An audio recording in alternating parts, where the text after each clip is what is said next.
We're here just wrapping up the U.S.-Canada Lobster Town Hall Meeting. An incredible 2 days of all issues around the lobster and right whale. Some of the best and the brightest people have years of experience in the industry. And I'm here with Geoff and Curt, who have contributed great to not just the meetings this weekend, but to the industry over the years. And so maybe we start with you, Curt.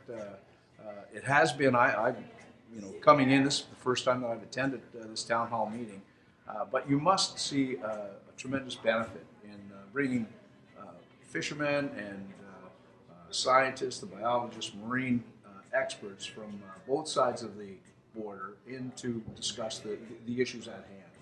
Yeah, there's no question about it, and I certainly don't claim to be either the best or the brightest at just about anything, I can assure you that. But when you get a group of people like we have here today and yesterday from across borders, from across ideologies, and get them in the same room together communicating, that's when good things happen. I think too often the lobster right whale issue is framed as lobster versus right whale, or U.S. versus Canada, or Maine versus Massachusetts, when in reality, we all want a thriving lobster industry and a thriving right whale population. And the only way we are going to achieve that is if we continue pulling in the same direction. And I think that's really the benefit of a meeting like this, is to get everybody communicating, improve our understanding of where everyone's at so that we can really do that, pulling in the same direction.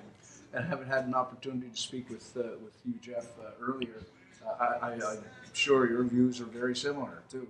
Oh, absolutely. The town meeting, I've always enjoyed it. I'm on the board of the Lobster Institute, and I really believe in the North-South collaboration. The lobster sector is North-South. It's an extremely symbiotic relationship. We're their biggest customer. They're our biggest customer. We work very closely together.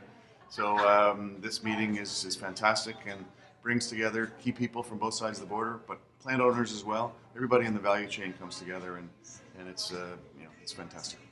Just the experience, the expertise that were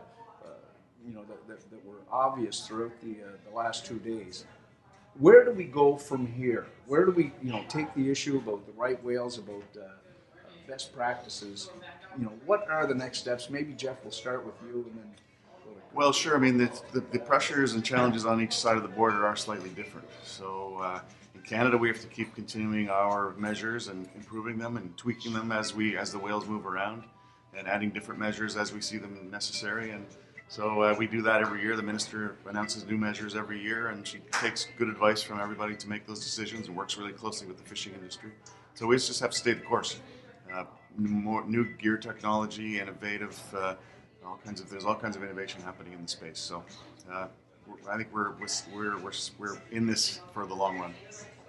Yeah, I couldn't agree more. And like Geoff said, the U.S. lobster industry doesn't exist without Canada, and the Canadian lobster industry doesn't exist without the U.S., so that type of collaboration is key. I think the next 6 years for us in the U.S. is an opportunity to utilize science to improve our understanding of the distribution and abundance of right whales, where they are in time and space, because there's still a lot that we need to learn, and we can utilize science to do that so we can improve the protections in place for them.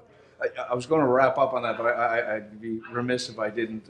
You had mentioned 6 years, and the incredible work, the Maine delegation, and I know that you were very involved there, but the industry has been given some breathing room because of the initiative of the Maine delegation, and if both of you might want to comment on that as well. What kind of room that's given you, and what kind of opportunity comes from that? And I'll just echo your sentiments there. The delegation, the governor, Department of Marine Resources did an incredible job behind the scenes getting us that 6-year reprieve, but ultimately that puts the onus on us as an industry to utilize science and conduct the monitoring, the research that needs to be done so that we can better manage right whale populations. And there was an envelope of money that came along with that as well. Absolutely. There's plenty of funding that came with that bill to conduct the necessary research. So it's on us as an industry to conduct that research and learn more about this important endangered species so that we can protect it.